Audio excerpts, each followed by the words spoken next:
তো আজকের ক্লাসে আমরা আলোচনা করব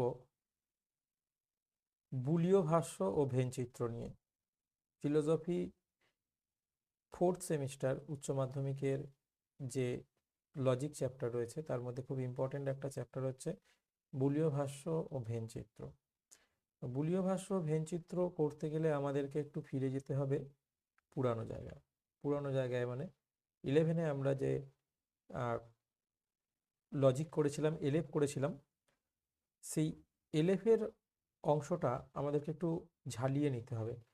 তো এই মুহূর্তে তো ওইভাবে ঝালিয়ে নেওয়া সম্ভব নয়, কারণ যেহেতু তোমাদের মাঝখানে প্রায় 7-8টা মাস চলে গেছে, তাই তোমাদের অনেকেরই সেই জায়গাটা অসুবিধা হতে পারে।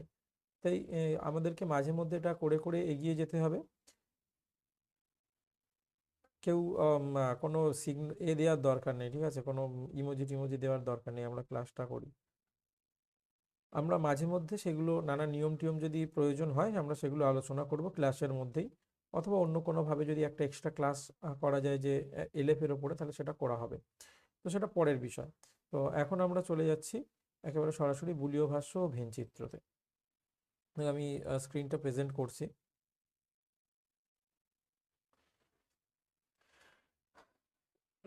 দেখো তো সবার কাছে স্ক্রিনটা প্রেজেন্ট হয়েছে কিনা।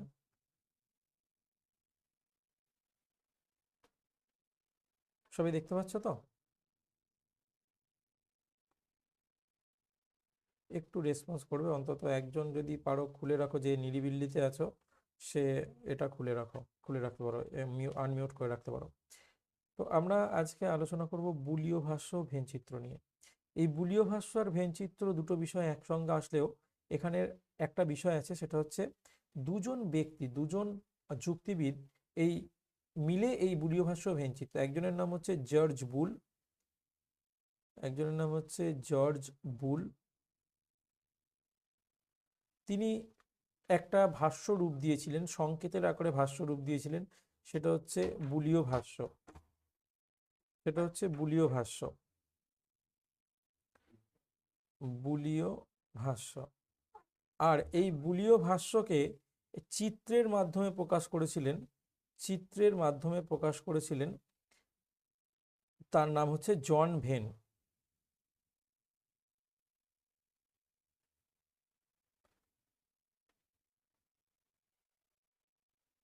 জন ভেন, ঠিক আছে? এই দুইজন ব্যক্তি, দুইজন যুক্তিবিদের মিলিত প্রচেষ্টার ফল হচ্ছে বুলীয় ভাষ্য ও ভেনচিত্র। এবারে বুলীয় ভাষ্য ভেনচিত্র আমরা কি করব? দেখো, আমরা যে নিরপেক্ষ বচনগুলো করেছিলাম আগে, সেই নিরপেক্ষ বচনগুলোকে সংকেতের আকারে প্রকাশ করেছিলেন জর্জ বুল, আর সেই সংকেতটাকেই চিত্রে প্রকাশ করেছেন জন ভেন। যেমন ধরো, আমরা প্রথমে একটা বিষয়কে নিয়ে শিখব। যদি আমরা বলি যে মানুষ আছে, মানুষ আছে, এইটা একটা বাক্য যদি হয়, আর একটা যদি বলি যে ভূত নেই, ভূত নেই, এই দুটো বাক্য নিয়ে আমরা একটু শেখার চেষ্টা করি বুলীয় ভাষ্য ও ভেনচিত্র। কিভাবে? দেখো, এই মানুষ আছে, মানুষের জন্য আমরা কি ধরতে পারি? মানুষের জন্য আমরা এম ধরতে পারি, ঠিক আছে? তো বুলীয় রূপটা কিভাবে আসছে? মানুষের জন্য আমরা এম ধরলাম। এবারে জর্জ বুল করলেন কি, এটাকে একটা সমীকরণের মাধ্যমে প্রকাশ করলেন। জর্জ বুল কি করলেন? সমীকরণের মাধ্যমে প্রকাশ করলেন। আবারও বলছি, জর্জ বুল সমীকরণের মাধ্যমে প্রকাশ করলেন। কিসের সঙ্গে সমীকরণ করলেন? জিরোর সাথে। জর্জ বুল জিরোর সাথে এই মানুষের তুলনা করলেন। যদি মানুষের সঙ্গে জিরোর তুলনা করা হয়, তাহলে কি সমীকরণ মানে হচ্ছে ইকুয়াল টুকে বোঝায়, equal to are not equal two. তাহলে এবার তোমরা বলো যে মানুষ জিরো, এটা কি সত্যি না মিথ্যা? মানুষ জিরো, এটা সত্যি না মিথ্যা? এই বাক্যটা অনুযায়ী মানুষ কি জিরো? মিথ্যা। যদি যদি মিথ্যা হয়, তাহলে আমরা সেখানে নট ইকুয়াল টু এই চিহ্নটা ব্যবহার করব। বোঝা গেছে? তাহলে এর বুলীয়, মানুষ আছে, এর বুলীয় রূপটা কি হলো? M not equal to zero. বোঝা গেল? কেউ একজন রেসপন্স করো। মানুষ জিরো নয়, এখানে বলছে মানুষ আছে, এখানে বলছে মানুষ আছে, আর এই জায়গাটায় কি বলছে, মানুষ শূন্য নয়। ঠিক আছে, এই যখন শূন্য নয়, এই বিষয়টাই আসছে একটু পরে। আর একটা বিষয়, আর এই ভূত নেই, এটাকে আগে করে নেই। ভূত নেই, ভূতের ইংরাজি হচ্ছে জি। আমরা যদি ভূত সমান জি ধরি, তাহলে জি কি বলছে, নেই। তাহলে এটা জিরোর সঙ্গে কি হবে, সমান হবে না অসমান হবে বলো?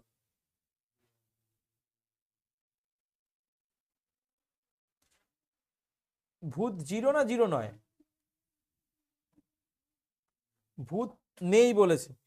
ভূত নেই বললে জিরো নয়, ভূত নেই মানে তো জিরোই তো হবে। ভূত নেই যদি জিরো নয় হয়, তাহলে তো ভূত আছে বলতে হবে। বুঝতে পেরেছো? ভূত কি জিরো না জিরো না, মানে আমরা যদি এই বাক্যটার অর্থ দেখি, ভূত নেই তার মানে কি, ভূত জিরো, ভূতের সংখ্যা পৃথিবীতে জিরো, এইটা বোঝায়। তো এইটা বোঝানোর জন্য আমাকে তাহলে এখানে ইকুয়াল টু চিহ্ন দিতে হবে।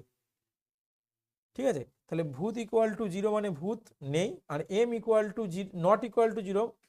হ্যাঁ, M not equal to zero মানে হচ্ছে এম শূন্য নয়, এম বিষয়টি পৃথিবীতে শূন্য নয়। ঠিক আছে, এই যেটা জিরো হয়, এই জিরোটাকে দার্শনিকরা বা ওই জর্জ বুলারের নাম দিলেন যে শূন্য গর্ভ। শূন্য গর্ভ, শূন্য গর্ভ বিষয়টা কোথা থেকে আসছে বলছি। শূন্য গর্ভ, গর্ভ মানে বোঝো, গর্ভ মানে বোঝো, গর্ভ মানে যেখানে আমরা সাধারণভাবে যেটা বুঝি, যেখানে নতুন জীবের উদ্ভব হয়, অর্থাৎ সন্তান সন্ততি যেখানে উৎপন্ন হয়।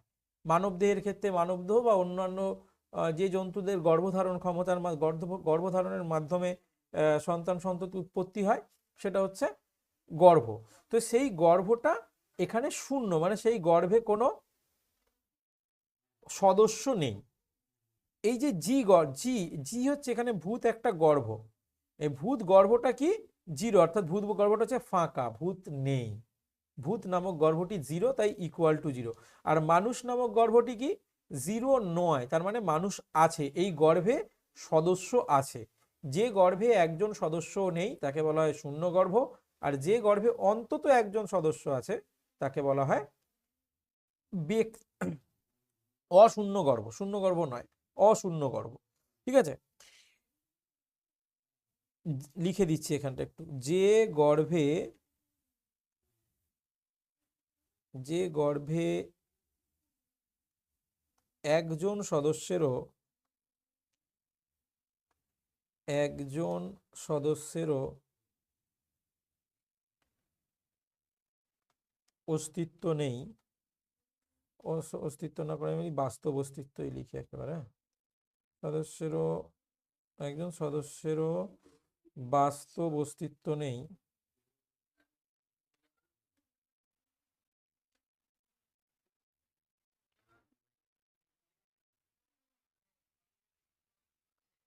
হ্যাঁ হ্যাঁ, ইকুয়াল না, নট ইকুয়াল। হ্যাঁ, হুম, বলো। একদম,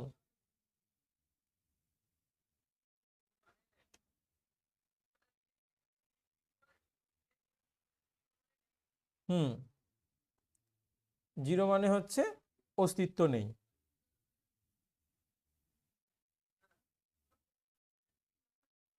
হুম, আর এটা হচ্ছে জিরোর সপক্ষে কথা বলছে না। ঠিক আছে, ঠিকই বুঝেছো। তো চলে যাচ্ছি, এরপরে আমাকে অঙ্কন করে দেখতে হবে। এইটাকে আমাকে অঙ্কন করে দেখাতে হবে। ছবি এঁকে দেখিয়েছেন কে, জন ভেন। জন ভেন চিত্রের মাধ্যমে এইগুলোকে প্রকাশ করেছেন। কিভাবে প্রকাশ করেছেন? প্রথমে তিনি একটা চারচৌকো বা বর্গাকার ক্ষেত্র অঙ্কন করেছেন, একটা বর্গাকার ক্ষেত্র অঙ্কন করেছেন।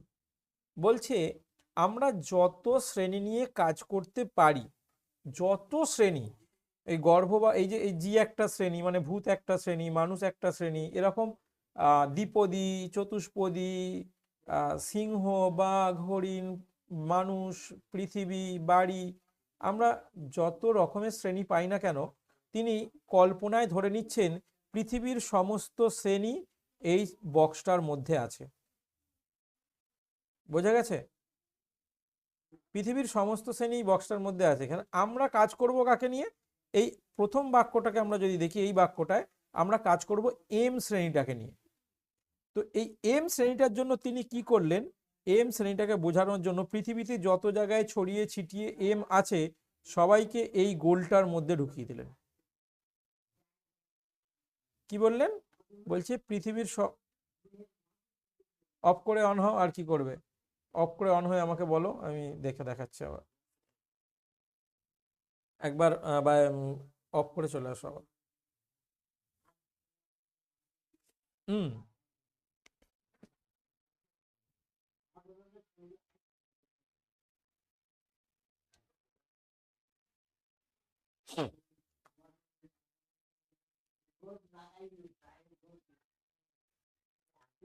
ঠিক আছে, দেখো পুরো আমরা এই এই বক্সটা যে করেছি এখানে, এই বক্সটা হচ্ছে পৃথিবীর সমস্ত শ্রেণী এই বক্সটার মধ্যে আছেন। জন ভেন বলছেন আমি কাজ করব যাকে নিয়ে তাদেরকে আমি সেপারেট করে নেব। তাদেরকে এই এখানে আমি কাজ করব এম শ্রেণীটাকে নিয়ে। এই এম শ্রেণীটাকে আমরা সেপারেট করলাম কি করে? বৃত্তের মাধ্যমে। এম শ্রেণীটাকে আমরা বৃত্তের মাধ্যমে সেপারেট করলাম। তো এই বৃত্তে যতজন আছে তারা সবাই হচ্ছে এম শ্রেণীর সদস্য। তারা সবাই এম শ্রেণীর সদস্য। দেখো বোঝা গেছে? তাহলে এই যে বাইরে তো বাকি সমস্ত সদস্য আছে, কিন্তু কে নেই? এম কিন্তু এই বাইরের অংশটাতে নেই। এইটা বোঝাবার জন্য তিনি কি করলেন? এম এর মাথায় একটা বার চিহ্ন দিলেন। এই চিহ্নটাকে বলা হয় বার, এম বার। অর্থাৎ এইখানে এম আছে আর এই বাইরের অংশে কোথাও এম নেই।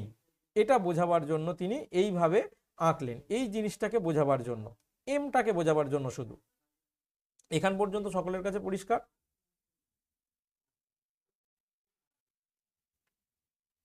ঠিক আছে, আমি এগোচ্ছি। এবারে দেখো এই নট ইকুয়াল টু জিরোর জন্য আমাকে আঁকতে হবে। এই আঁকাটাই হচ্ছে আসল কাজ। নট ইকুয়াল টু জিরো যদি থাকে তাহলে এই যে যে শ্রেণীটা নট ইকুয়াল টু জিরো হবে তার জায়গায় একটা কাটা চিহ্ন এরকম বসবে। বোঝা গেছে? তার জায়গায় একটা কাটা চিহ্ন বসবে। এই কাটা চিহ্নটার একটা নাম আছে, এর নাম হচ্ছে ব্যক্তি সূচক চিহ্ন। কি? ব্যক্তি সূচক চিহ্ন। ব্যক্তি সূচক মানে কি? ব্যক্তি সূচক মানে হচ্ছে ব্যক্তি আছে, অর্থাৎ যে গর্ভে, এই বললাম কি এমটা একটা গর্ভ বা শ্রেণী, এই শ্রেণীটাতে সদস্য আছে, নট ইকুয়াল টু জিরো অর্থাৎ সদস্য আছে, তাই এটা হচ্ছে ব্যক্তিসূচক চিহ্ন দিলাম। এরপরে চলে যাচ্ছি আমি ওই G equal to zero. G equal to zero এটা করার জন্য তিনি কি করলেন? সেই একইভাবে এই ছকটা সব ক্ষেত্রেই হবে। প্রথমে তিনি সমগ্র বিশ্ব ব্রহ্মাণ্ডকে বোঝাবার জন্য জিটা এঁকে নিলেন, এই একটা ছক আঁকলেন, বর্গাকার ছক আঁকলেন। এখানে সমস্ত শ্রেণী রয়েছে, আমার কাজ করব কাকে নিয়ে? এই জি কে নিয়ে। তো সেই জন্য তিনি জিটাকে সেপারেট করে নিলেন একটি বৃত্তের মধ্যে। তাহলে এই বৃত্তর ভিতরটা হচ্ছে জি, আর বাইরেটা কি হবে? বাইরেটা হচ্ছে জি বার, তাই তো? বাইরেটা হচ্ছে জি বার। এবারে আমায় আঁকতে হবে কি? এই চিহ্নটা অনুযায়ী এবার আমাকে আঁকতে হবে জি ইকুয়াল টু জিরো। যদি ইকুয়াল টু জিরো হয় তাহলে কোন শ্রেণীকে বোঝায়? শূন্যগর্ভ শ্রেণীকে বোঝায়। এই শূন্যগর্ভ শ্রেণী যেটাকে বোঝাবে সেই অংশে এইরকম ভাবে দাগ কেটে দিতে হবে সোজা সোজা করে। এগুলো পেন্সিল দিয়ে করতে হয়, হ্যাঁ, আগেই বলে দিচ্ছি। এইভাবে দাগ কেটে দিতে হবে। এই যে দাগ কাটার নিয়মটা, এটাকে বলা হয় ছায়াবৃত্ত। ছায়াবৃত্ত। তাহলে এবারে বলো যে যদি শূন্যগর্ভ শ্রেণী হয় তাহলে আমাদের কি আঁকতে হয়? শূন্যগর্ভ শ্রেণী হলে কি আঁকবো?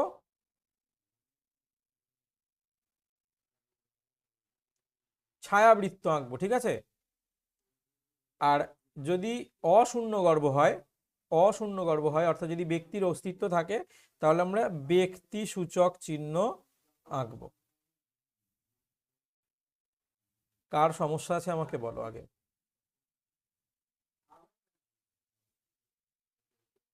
কার সমস্যা আছে বলো?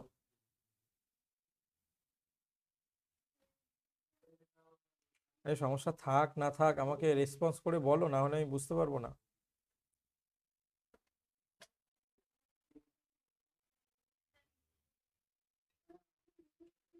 ঠিক আছে, তাহলে আমি একটা বলছি, তোমরা বলবে, আমি করব, ঠিক আছে?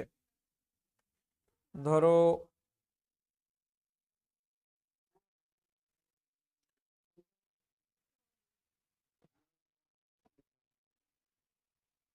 কমলা লেবু আছে, এটার জন্য কি করব? প্রথমে আমাকে কমলা লেবুর জন্য একটা কিছু ধরতে হবে, তাই তো? কি ধরবো? কমলা লেবুর জন্য আমি ধরলাম ও, এইটাকে ধরলাম অরেঞ্জ, ঠিক আছে? আচ্ছা, এবারে বুলীয় রূপ করব। এই এই বাক্যটার বুলীয় রূপ কি হবে বলো? এই বাক্যটার বুলীয় রূপ কি হবে?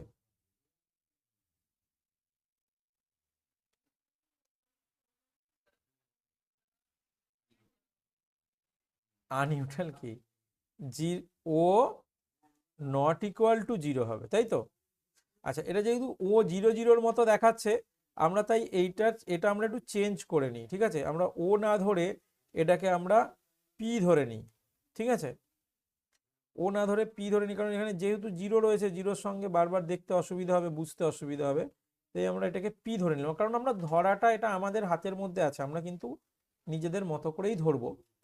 আর যখন বচন করব তখন নির্দিষ্ট নিয়ম অনুসারে ধরবো, ঠিক আছে?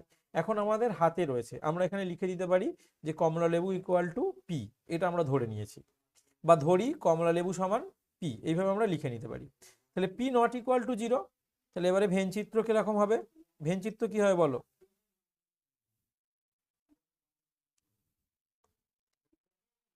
প্রথমে একটা বক্স করলাম,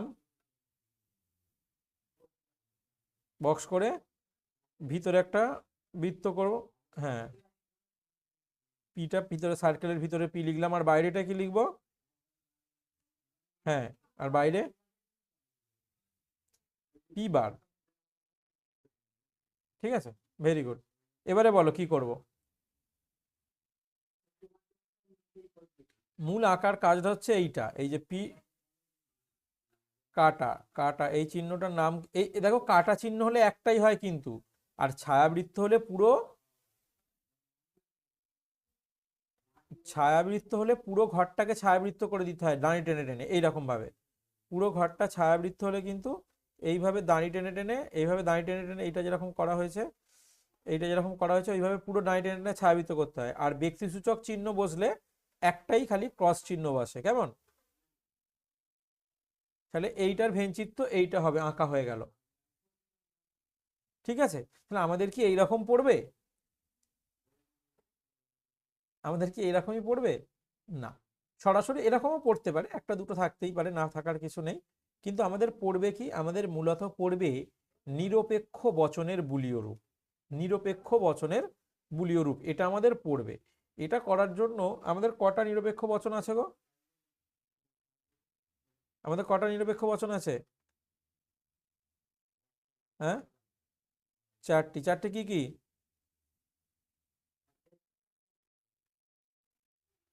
চারটে কি কি গো?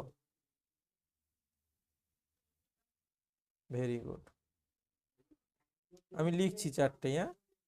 এস, নয়, পি, আ, ই বচন। তিন হচ্ছে কোনো কোনো, কোনো কোনো, বলতে পারবে, মনে আছে? ও বচনটা কি হবে বলো? ও বচনটার রূপটা কি হবে আমাকে বলো?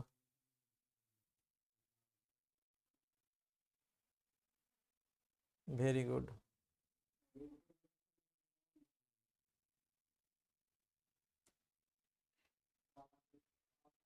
কোনো কোনো, এস, নয়, পি, ও বচন হলো। এবারে দেখো, আমি তোমাদেরকে প্রতিটা ভেনচিত্র বা বুলীয় রূপ আমি বুঝিয়ে বুঝিয়ে করাবো যখন আমি সামনাসামনি ক্লাস করব। এখন আমি তোমাদেরকে শুধু এদের বুলীয় রূপগুলো আমি চিনিয়ে দেবো, এবং এই বুলীয় রূপটা তোমাকে মনে রাখতে হবে।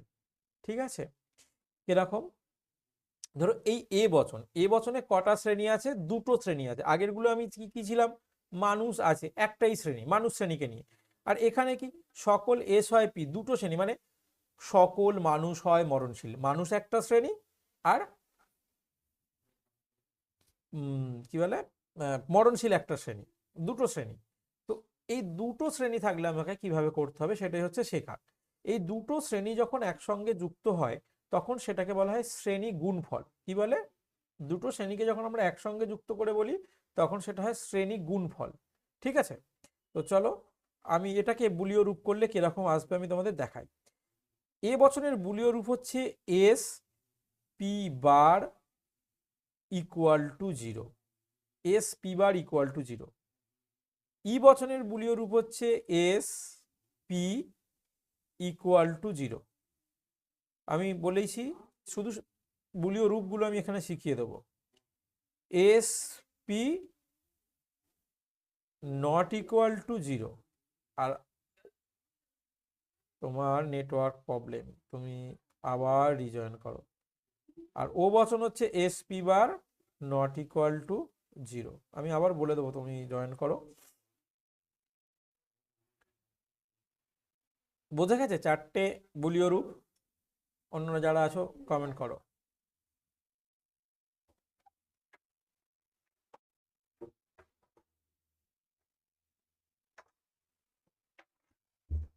দেখো এ বচনের বুলীয় রূপ কি? S P bar equal to 0, S P bar equal to 0।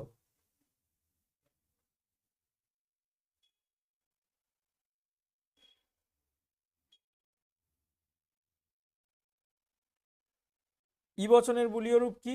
S P equal to 0। I বচনের হচ্ছে S P not equal to 0, আর ও বচন হচ্ছে S P bar not equal to 0। এক্ষেত্রে যদি আমি দেখি তাহলে এ এর উল্টো হচ্ছে ও, আর আই এর উল্টো হচ্ছে ই, এই হচ্ছে দাঁড়ায়। তো এবার আমরা এ বচনের বুলীয় রূপটা থেকে আমরা ভেনচিত্র আঁকার চেষ্টা করব, না আঁকা শিখবো। এটা হচ্ছে বুলীয় রূপ, বুলীয় রূপ। এ বচনের বুলীয় রূপ আমরা কি পেলাম? S P bar equal to 0। ঠিক একইভাবে আগের নিয়ম অনুযায়ী যেমন ছিল, আমরা প্রথমে কি করব? প্রথমে একটা বড় ছক কেটে নেব। এরপরে দেখো এস আর পি দুটো রয়েছে, শ্রেণী রয়েছে। তাহলে আমি দুটো আমাকে বৃত্ত আঁকতে হবে। কিন্তু আমরা যদি দুটো বৃত্তকে আলাদা আলাদা আঁকি তাহলে তাদের মধ্যে কোনো সম্পর্ক দেখানো যায় না। তাই আমরা কিভাবে আঁকবো? একজনের ওপরে আর একজনকে আঁকবো। এই একটা বৃত্ত আর এই একটা বৃত্ত। ধরো এই বাঁ দিকের বৃত্তটা হচ্ছে এস বৃত্ত, আর ডান দিকের বৃত্তটা হচ্ছে পি বৃত্ত। তাহলে এই মাঝখানটায় কি অবস্থায় রয়েছে? মাঝখানটাতে আমাদের এসও আছে, পিও আছে, তাই এই মাঝখানের শ্রেণীটা হচ্ছে এস পি শ্রেণী। আর বাইরেটায় কি? বাইরেটাতে এসও নেই, পিও নেই, তাই এস এর মাথাতেও বার আর পি এর মাথাতেও বার। বৃত্তের বাইরে বর্গাকার ছকের যে অংশটা রয়েছে সেখানটাতে এসপি দুজনেই নেই। আগেরটায় ঠিক যেমন পি বার হয়েছিল, এখানে পি হচ্ছে ভিতরটায় রয়েছে আর বাইরেটা পি বার, এখানটা ঠিক সেরকম হলো। যেহেতু দুটো বৃত্তের মধ্যে আমরা এস আর পি কে নিয়ে চলে এসেছি, তাই বাইরেটা হচ্ছে এস বার পি বার। এবারে দেখো এইখানটায় পি এর কেমন অবস্থান? এখানটাতে পি নেই, এই বাঁদিকের ছকটাতে বাঁদিকের ঘরটায় পি নেই, তাই এই বাঁদিকের ঘরটায় পি এর মাথায় বার বসবে। আর এইখানে এস নেই, তাই এস এর মাথায় বার বসবে। ঠিক আছে? যদি দুটো শ্রেণী থাকে ভেনচিত্র আঁকার ক্ষেত্রে তখন এই ছকটা কিন্তু কমন, এই ছকটা আঁকতে হবে প্রথমে। আমি আবার ছকটা এঁকে দেখাচ্ছি। দেখো যদি দুটো শ্রেণী থাকে তাহলে আমরা কিভাবে ছকটা আঁকবো আমি আরো একবার এঁকে দেখাচ্ছি। প্রথমে আমরা একটা বক্স আঁকবো, তারপরে এস শ্রেণীকে বোঝাবার জন্য একটা বৃত্ত আঁকবো, তারপর পি শ্রেণীকে বোঝাবার জন্য এস শ্রেণীকে ছেদ করে একটা বৃত্ত আমরা আঁকবো। বাঁদিকের বৃত্তটা হচ্ছে এস শ্রেণী, ডান দিকের বৃত্তটা হচ্ছে পি শ্রেণী। আর এই মাঝের অংশটা হচ্ছে এসপি শ্রেণী। তাই বাইরের অংশটা কি হবে? বাইরের অংশটা এসও নেই, পিও নেই, তাই এস বার, পি বার হলো। আর এই এস এর দিকের এই যে অংশটা যেখান থেকে পি নেই সেই অংশটাতে আমি বুঝিয়ে দেবো পি বার, আর এদিকে হচ্ছে এস বার। বোঝা গেছে? এবারে এ বচনের বুলীয় রূপ কোনটা? এইটা, S P bar equal to 0। দেখো তো এস পি বার কোথায় আছে? এস পি বার অংশ কোথায় আছে? বৃত্তে এস পি বার অংশ কোথায় আছে বলো আমাকে। বৃত্তে এস পি বার অংশটাকে দেখো আমি ঘেরার চেষ্টা করছি। এই ঘরটা হচ্ছে এস পি বার, তাই তো? দেখো এই অংশটা হচ্ছে এস পি বার, তাহলে এই অংশটা হচ্ছে ইকুয়াল টু 0। ইকুয়াল টু 0 হলে কি হয়? ছায়াবৃত্ত হয়।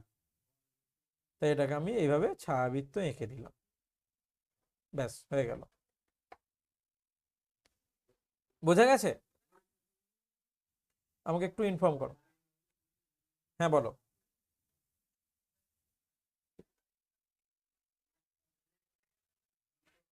আমরা করবো কেন সেটা তো আমার হাতে আছে। আমি ছায়াবৃত্তটার ওপর দিয়ে করব। আমি ছায়াবৃত্তটা বারের লাইনের একটু ওপর দিয়ে করব। বাই চান্স হয়ে গেলে আমি কি বললাম, পেন্সিল দিয়ে করবে তো ওই বারের অংশর একটুখানি মুছে দেবে। বারের অংশটা যেখানটায় রয়েছে, বারটা যেখানটা থাকবে, আমি তোমায় দেখিয়ে দিচ্ছি। দেখো আমি তোমাকে একটা এঁকে দেখিয়ে দিচ্ছি একেবারে। তুমি ধরো এই একটা ঘর, এই পি বার অংশ আছে, তুমি এখান দিয়ে ছায়াবৃত্ত করতে গেছো, করতে গিয়ে তুমি এরম ভাবে চালিয়ে দিয়েছো বারের উপর দিয়ে। তখন তোমরা কি করবে? তখন তোমরা পেন্সিল দিয়ে এই বারের জায়গাটা মুছে দেবে। যদি তোমরা পেন্সিল দিয়ে বারের জায়গাটা মুছে দাও তাহলে কিরকম দাঁড়াবে জায়গাটা? দেখো দেখাচ্ছি। তাহলে তোমাদের বারের জায়গাটা এইরকম হয়ে যাবে, এরকম ফাঁকা ফাঁকা হয়ে যাবে, তাই তো? তখন এই অংশটাতে ছোট্ট করে একটা বার বসিয়ে দেবে। হ্যাঁ, তাহলে লাইনটা মিললো না। পেন্সিল দিয়ে আঁকলে তুমি মুছতে পারবে, মোছার সুবিধা আছে, তো মুছে দেবো বারের বাকি অংশটা। বাইরের বারটা আমাকে বোঝাতে হবে। ক্লিয়ার? তো আমার যদি এইখানে পি এর ওপর দিয়ে যদি এইরকম যদি আমার লাইন পড়ে যায়, আমাকে এইখানটা মুছে দিয়ে বারটাকে আমায় বুঝিয়ে দিতে হবে। কেমন? ক্লিয়ার? এ বচনের বুলীয় রূপ তাহলে কেমন হলো বোঝা গেছে? আরেকবার দেখিয়ে দিই। এইখানেতেও রয়েছে আমার এ বচন করা, আমি সেটাকে এঁকে দেখিয়ে দিচ্ছি। এইভাবে আমরা দেখতে পাচ্ছ, আমি যেখানে এসপি লেখা আছে সেখানেও কিন্তু আমি ছায়াবৃত্ত করছি, কিন্তু অর্ধেক অর্ধেক করে করছি। এরপরে চলে যাচ্ছি আমরা ই বচনে। ই বচনের বুলীয় রূপ কি? SP equal to 0। ঠিক আছে, প্রথমে আমরা একটা ছক কেটে নেব। তারপর এইগুলো না 10 টাকার কয়েন নিয়ে যাবে, নিয়ে গিয়ে আঁকলে খুব সুবিধা হবে, আমি দেখিয়ে দেবো সামনাসামনি ক্লাসে। তাহলে এই বাঁদিকের বৃত্তটার নাম হচ্ছে এস, ডান দিকের বৃত্তটার নাম পি। এই অংশটায় পি নেই তাই পি এর মাথায় বার, এই অংশটায় এস নেই তাই এস এর মাথায় বার, এই অংশটায় দুজনই আছে তাই এসপি, বাইরে কেউ নেই তাই দুজনের মাথায় বার। এবারে আমার কাজ করতে হবে। SP equal to 0। এসপি ঘর কোনটা? এসপি ঘর কোনটা বলো বলো। Very good. তো মাঝেরটাতে আমরা কি করব? ইকুয়াল টু 0 আছে তাই আমরা ছায়াবৃত্ত আঁকবো।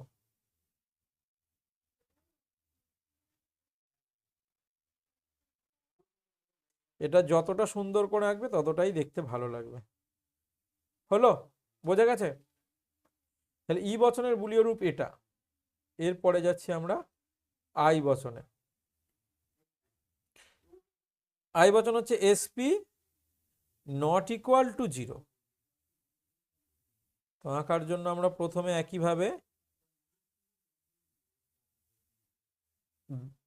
বৃত্ত আর ছক এঁকে নেব। বাঁ দিকেরটা হচ্ছে সবসময় এস বৃত্ত, ডান দিকেরটা সবসময় পি বৃত্ত।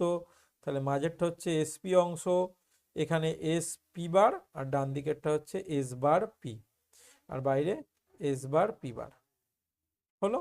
এসপি নট ইকুয়াল টু 0, মাঝখানের ঘরটা হচ্ছে এসপি মানে, তাহলে এই মাঝখানের ঘরটা একটা কাটা চিহ্ন বসবে বা ব্যক্তিসূচক চিহ্ন বসবে। বোঝা গেছে? রেসপন্স করো। আর ও বচনের রূপটা কি? ও বচন মানে S P bar not equal to 0। তো এটা আঁকার জন্য আমরা প্রথমে এইভাবে একটা ছক কেটে নিলাম, একইভাবে কাজ করব। এটা হচ্ছে এস পি বার অংশ, এটা এস পি অংশ, এটা এস বার পি অংশ, আর বাইরেটা হচ্ছে এস বার পি বার অংশ। আমার কাজ কোনটাকে নিয়ে? S P bar not equal to 0কে নিয়ে। তাহলে এস পি বারের ঘর কোনটা? এই বাঁ দিকের ঘরটা, এ বচনে যেটা ছায়াবৃত্ত হয়েছিল সেই ঘরটা। আমরা এখানটাতে একটা ক্রস চিহ্ন বসিয়ে দেব, তাহলে হয়ে গেল। বোঝা গেছে?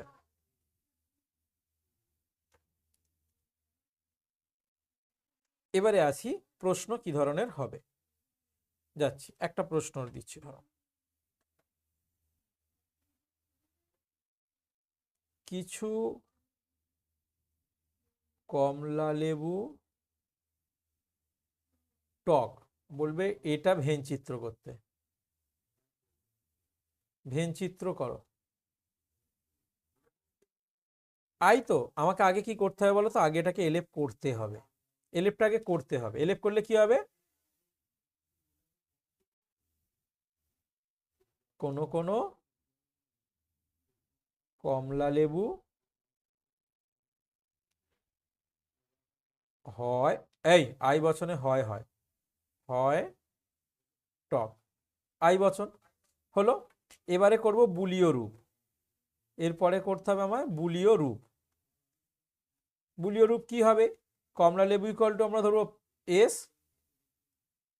কমলা লেবু ইকুয়াল টু আমরা ধরবো এস, আর টক ইকুয়াল টু হচ্ছে পি। তাহলে এটার রূপ হবে কি? বুলীয় রূপ কি হবে? S P equal not equal to 0, S P not equal to 0। এবারে ছকটা এঁকে দেবো, ভেন চিত্র। আচ্ছা একটুখানি দাঁড়াও, ভেন চিত্র বলে লিখেই আঁকবো আমরা।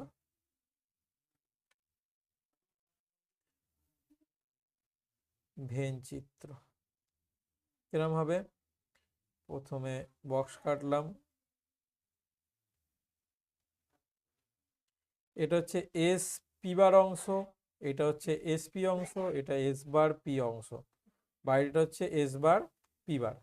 তাহলে S P not equal to 0, কি আঁকবো কোথায় আঁকবো বলো? এটা তোমরা কি আঁকবো কোথায় আঁকবো বলো, একজন বলো। হ্যাঁ কি আঁকবো বলো? দুটো আঁকতে পারি, হয় ভেঞ্চি হয় ছায়াবৃত্ত, নাহলে হ্যাঁ কাটা। এটার নাম হচ্ছে ব্যক্তিসূচক চিহ্ন, মাথায় রাখো কথাটা, মনে রাখবে। ব্যক্তিসূচক চিহ্ন কাটা, এই চিহ্নটার নাম হচ্ছে ব্যক্তিসূচক চিহ্ন। ব্যক্তি সূচক চিহ্ন, ঠিক আছে? ক্লিয়ার? সবাই বুঝতে পেরেছো আশা করছি। এইভাবে যে কোনো বচন বাক্য দেয়া থাকলে তোমরা করতে পারবে। হুম, পারবে তো? একটা দেব?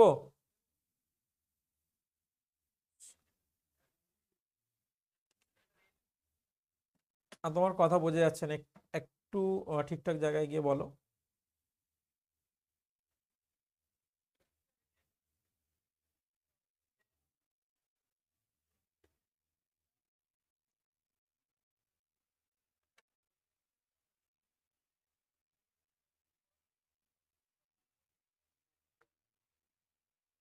আমি তোমাদেরকে বললাম যে আমি যখন সামনাসামনি ক্লাস করব তোমাদেরকে এর ভেঞ্চ এইটা কিভাবে হচ্ছে আমি বলে দেব, ঠিক আছে?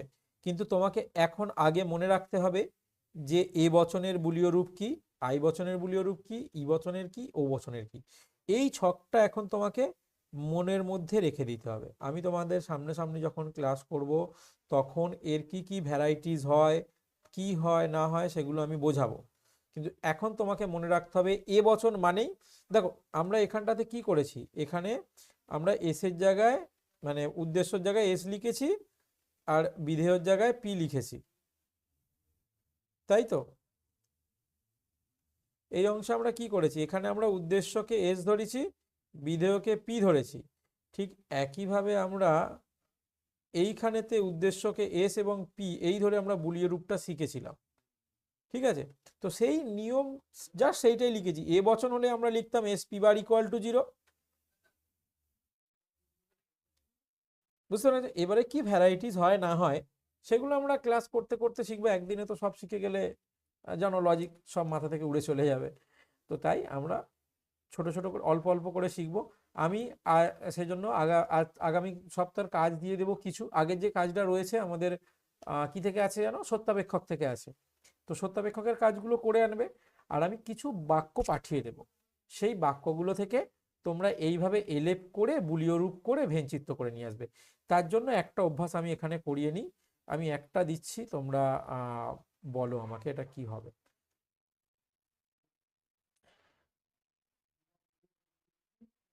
একজন মানুষও অমর নয়, অমর নয়। এটাকে তোমরা বুলিয় রূপ আর ভেনচিত্র করবে। বুলিয় রূপ ভেনচিত্র করতে গেলে আগে আমাকে কি করতে হবে, এলেপ অবশ্যই করে নিতে হবে। বলো এটার এলেপ কি হবে? একজন, ভালো করে দেখে চিন্তা ভাবনা করে বলো, একজন মানুষও অমর নয়, একজন মানুষও অমর নয়। একজন মানে কিছু কিছু, হ্যাঁ, ই হবে, গুড, ই হবে। একজনও নয় মানে যদি বলি যে কোনো কোনো মানুষ নয় অমর, তাহলে তো কোনো কোনো মানুষ হয় অমর হয়ে যাবে। যদি কোনো কোনো মানুষ নয় অমর বলি তাহলে তারপর কোনো কোনো মানুষ হয় অমরও বলতে হবে। তাই একজন মানুষ অমর নয় মানে কি আমার সেই অর্থটা প্রকাশ করে? করে না। তার মানে হচ্ছে কোনো মানুষ নয় অমর, ঠিক আছে? ই বচন, তাহলে মানুষের জন্য এস, অমরের জন্য পি। ই বচনের বুলীয় রূপ কি আমরা এখান থেকে দেখে নেব। ই বচনের বুলীয় রূপ কি হয়, এস পি ইকুয়াল টু 0। তো আমরা এখানটাতে লিখে নেব,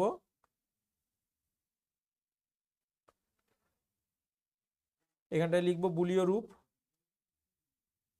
বুলীয় রূপ কি হবে, এস পি ইকুয়াল টু 0। চলে যাব ভেনচিত্র, ভেনচিত্র কি হবে, প্রথমে আমরা বক্স করে নিলাম, পরস্পর ছেদ করবে এমন দুটো বৃত্ত এঁকে নিলাম। বাঁদিকের বৃত্তটার নাম এস, ডান দিকের বৃত্তটার নাম পি। তাহলে মাঝখানে এস পি, আর এস এর পাশে পি নেই, আর পি এর পাশে এস নেই, আর বাইরে এসও নেই পিও নেই, হয়ে গেল। এবারে আমি এইটা দেখব, এস পি ইকুয়াল টু 0 কোন ঘরটাকে বোঝাচ্ছে, মাঝের ঘরটা, তাই তো? তাহলে এস ইকুয়াল টু 0 হলে কি হয়, ইকুয়াল টু 0 হলে বলো, ছায়াবৃত্ত। তাহলে মাঝখানটাতে আমরা এইভাবে ছায়াবৃত্ত এঁকে দেব।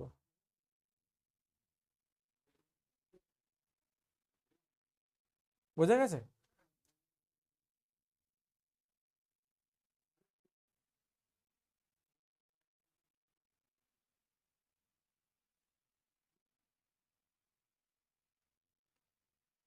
তাহলে আশা করছি সবারই এটা বোঝা গেছে। এই অনুযায়ী সবাই করে নিয়ে আসবে, আমি যে কটা পাঠাচ্ছি সেগুলো করবে, চেষ্টা করবে যতটা পারবে। আর নতুন নতুন আর কিভাবে কি হবে না হবে, কি পড়বে না পড়বে, সেগুলো আমরা পরের ক্লাসে আলোচনা করব, ঠিক আছে? তো আজকের ক্লাসটা এখানেই শেষ করছি, হ্যাঁ, লিভ করে যাবে।